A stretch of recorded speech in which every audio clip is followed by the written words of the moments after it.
Hi guys, it's Buffy here. Welcome back to my channel. So you guys are getting voiceover Buffy again for this video. But there will be no fan cams in this video because I feel like this is a very serious video that really needs to be talked about.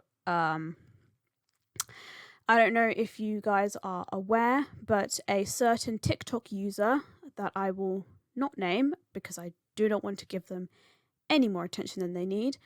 A certain TikTok user has been spreading lies and misinformation about AKB48, and a lot of the K-pop community is eating this up and not doing their own research. And is just taking their word for it. Despite the fact that some of the things that they are claiming can easily be completely debunked with a simple Google search. And I really just wanted to talk about it, as an AKB48 fan and a K-pop fan. I really felt like I couldn't stay silent on this issue. Before I start, I just want to give a huge thank you to Curious Hitomi on Twitter for allowing me to use their Twitter thread for this video and their screenshots. I will leave a link to the thread in the description below. And yeah, without further ado, let's get into it. So the first little qualm that I have with the TikTokers video or series of videos is the fact that the first thing that they say is that AKB48 is a Japanese idol group. And as we all know, that is a fact. But the picture that they used to show AKB48 was not AKB48. It was they actually showed a picture of AKB48 Team SH or AKB48 China. And any ounce of research into AKB48 literally would show you that you showed the wrong friggin' group. You literally showed the wrong group. You showed a Chinese idol group, not the Japanese original group. And I really should have known from the beginning, literally from that image alone, that this person did almost no research into making these TikToks. They clearly just typed in AKB48 into Google, or just AKB48 scandals into Google and ran with it. And just, didn't ask any actual AKB48 fans so they could clear anything up. And I really just felt that it was very disrespectful. So the next point, as a side note, if I mispronounce any of the girls' names, I do profusely apologize. I am terrible with name pronunciations, so if I do mispronounce one of the girls' names, I profusely apologize. And if you know the correct pronunciations, please leave them in the comments below so I can know for next time. But yeah. So the first point is the Yamaguchi Maho incident. Now, any AKB48 fan is fully aware of this incident. It was huge in 2019. And it really kind of tainted the image of one of their sister groups, which was NGT48. And so the whole incident revolved around Maho threatened to expose a bully in the group, and this bully retaliated by sending assaulters to her, and basically through that they ruined NGT48's reputation completely. NGT48 lost hundreds of fans. They lost a lot of sponsorships. They were dropped by Sony Music. NGT members used to appear in AKB48 songs, but since the incident, the only members who have appeared in AKB48 songs have been friends with Maho. And in fact, on a side note, after the attack, there were several members of NGT48 who posted rather, I perhaps shady or very disrespectful messages on social networking sites towards Maho. And I'm not 100% sure what happened to them. I'm not sure if they were dismissed from the group or if they were just suspended from the group's activities. But either way, they were punished. And in fact, so was the bully as well. So since the attack, the only NGT48 member who has appeared in AKB48 singles is Homa Hitana.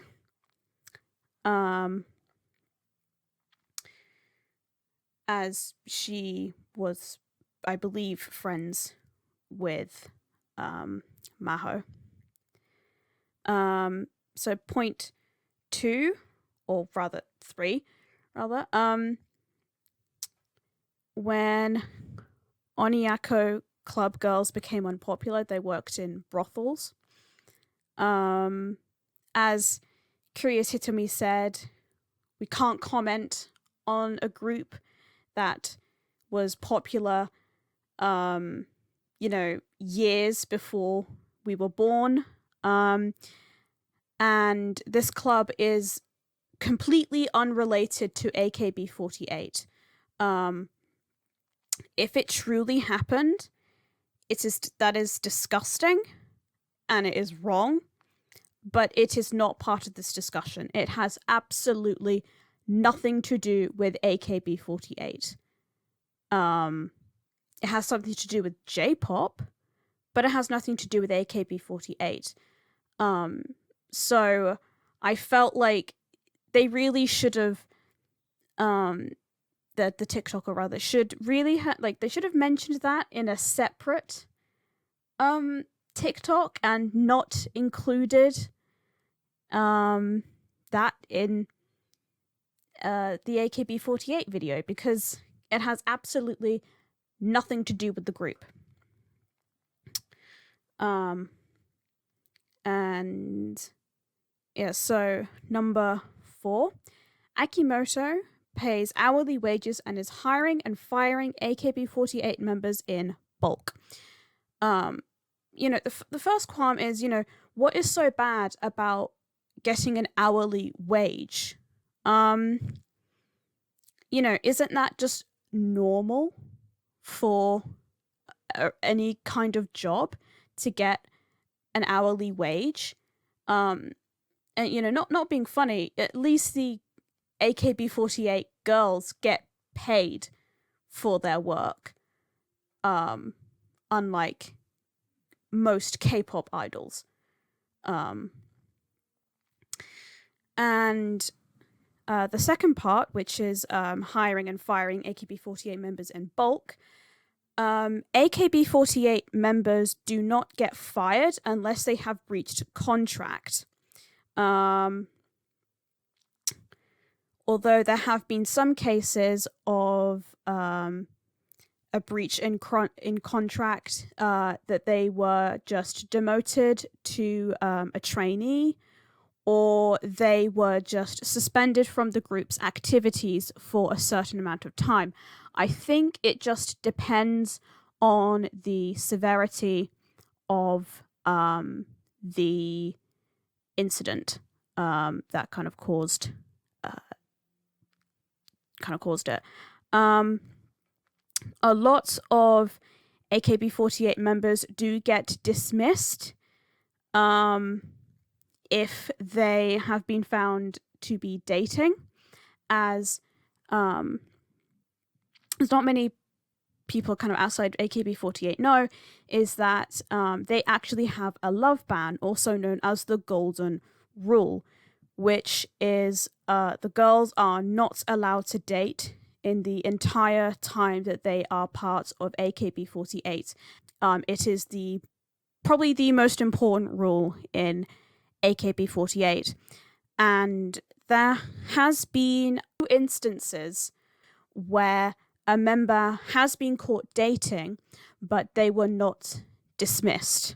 One, of course, being Mi-chan, who was caught dating, and she shaved her head as an apology and to show her complete dedication to the group.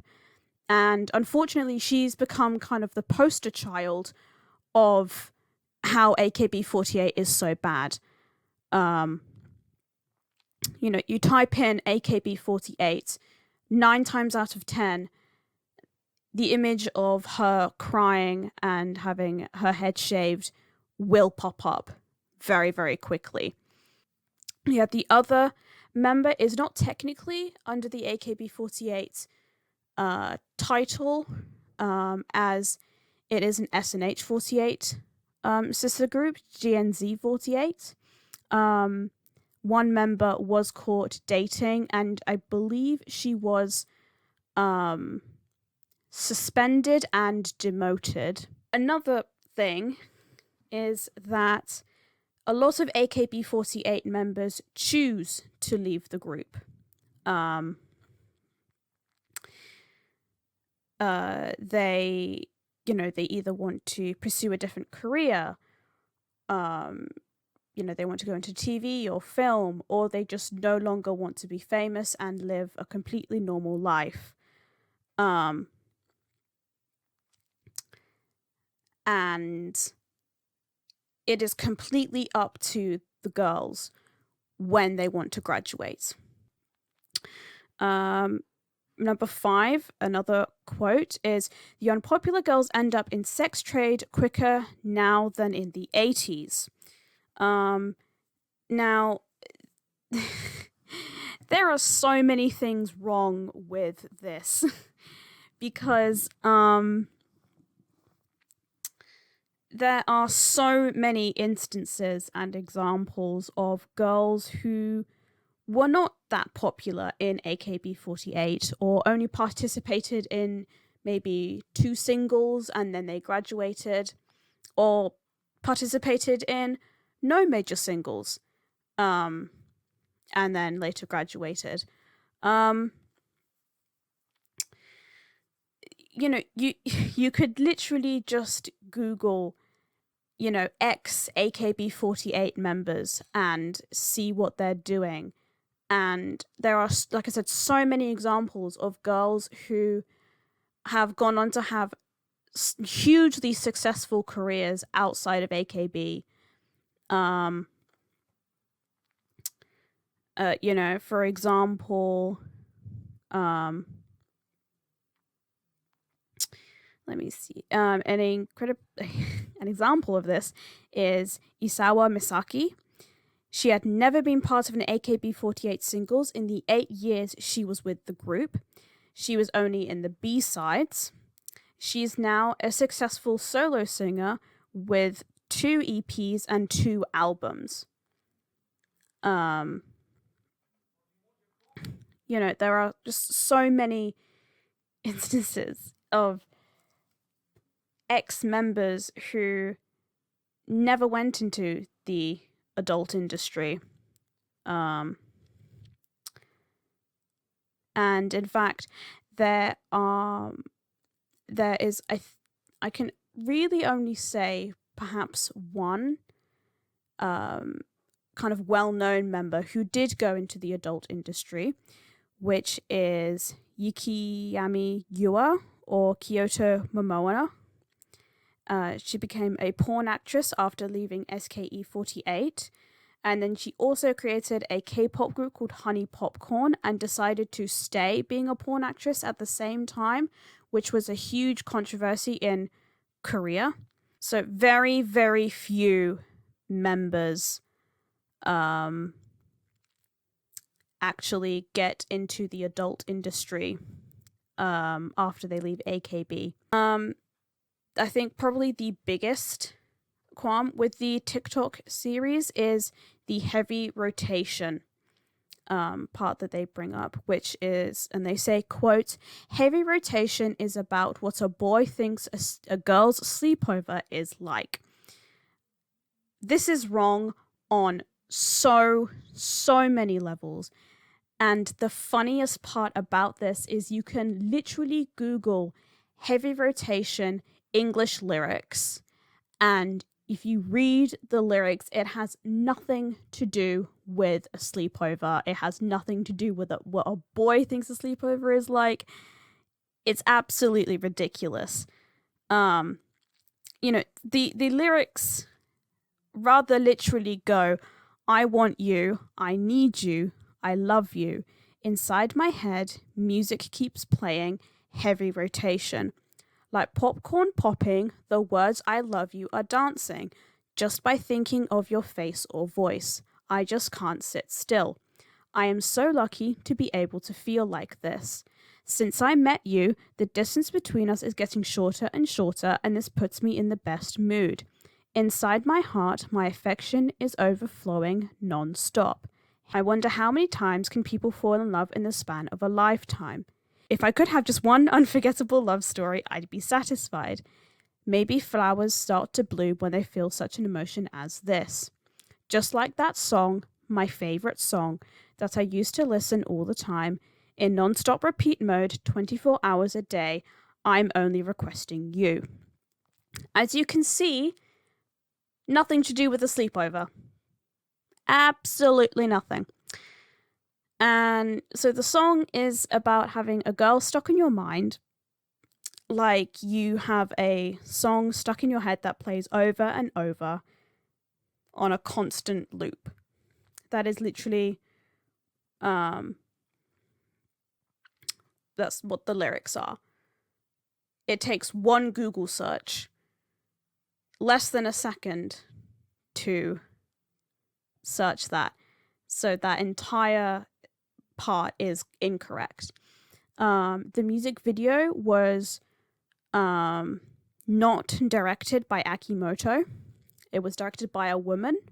I'm not entirely sure what her name is, but it was directed by a woman. Akimoto only writes the lyrics. He's not involved in any other process other than writing the lyrics.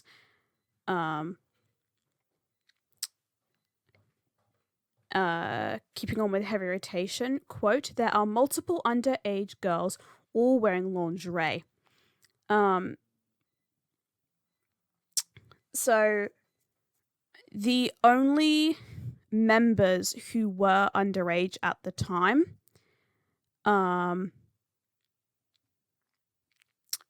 were Ono Irena, who was 17 at the time of recording. So the members' positions and how much screen time they get was determined by how high they ranked in the 2010 AKB48 Senbatsu election. Irena ranked 15 out of 21, and she is only visible in the dance scenes. She is not wearing any lingerie. Miyazaki Miho 17 at the time. She ranked 21 out of 21, so she is basically bottom of the list. She doesn't have any solo shots and is in the corner of the video during the dance scenes. When Tanabe Mayu was 16 at the time, unfortunately, she was in scenes that she perhaps shouldn't have been, but since she ranked 5th in the election, she deserved to be in the spotlight. They tried to hide her body by putting her on the side, or obscuring most of her body so you only saw her face, but it was very difficult for them to kind of do this. So, and the final underage member was Matsuri Jurina, who was 13 at the time. So Jurina ranked 10th, and of course deserved to be in the spotlight for this song. They tried harder to hide her body, but it wasn't that great. You can only see her arms and knees, but the suggestiveness in the video just didn't really help. And we, fans in both Japan and international, we have complained about the suggestiveness of this video, for the past 11 years. It's not like we've completely ignored it and just glossed over it. It's nothing to do with the song or the lyrics. It is literally just the music video. And so I genuinely believe that the TikToker just watched the music video and just assumed that the lyrics reflected the music video, which I truly believe is one of the most closed-minded thing to do, especially when you're reporting on, quote, the dark side of J-pop, when it can, half of your claim can easily be disputed and proven as false in a quick Google search.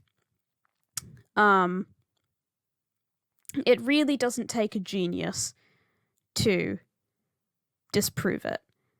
And I guess kind of my closing points would be, the J-pop industry, it's not perfect, but at the same time, neither is the K-pop industry. There are issues with both of them. In both, some idols do get mistreated, but in AKB48, I personally believe that the girls get treated better than most K-pop idols. In AKB, they're more or less not forced into anything. They are allowed to leave the group whenever they want. They are never forced to stay in the group if, for longer than they want to. I apologize that this video has been so long. I just had a lot to say about the series of TikToks, because I really it just really pisses me off that they posted these TikToks with so much misinformation, and there are so many people in the comments, K-pop fans, who are genuinely believing and eating up every single thing that they are saying and taking it as fact, when very few people are able to speak up about it and say, hey, no, listen, you're wrong. This is not what happened. Because AKB48 and J-pop is not as popular as K-pop is internationally. And so I kind of thought I'd throw in my 2 cents. with the help of Curious Hitomi's Twitter thread. So yeah, thank you guys so much for watching or listening. And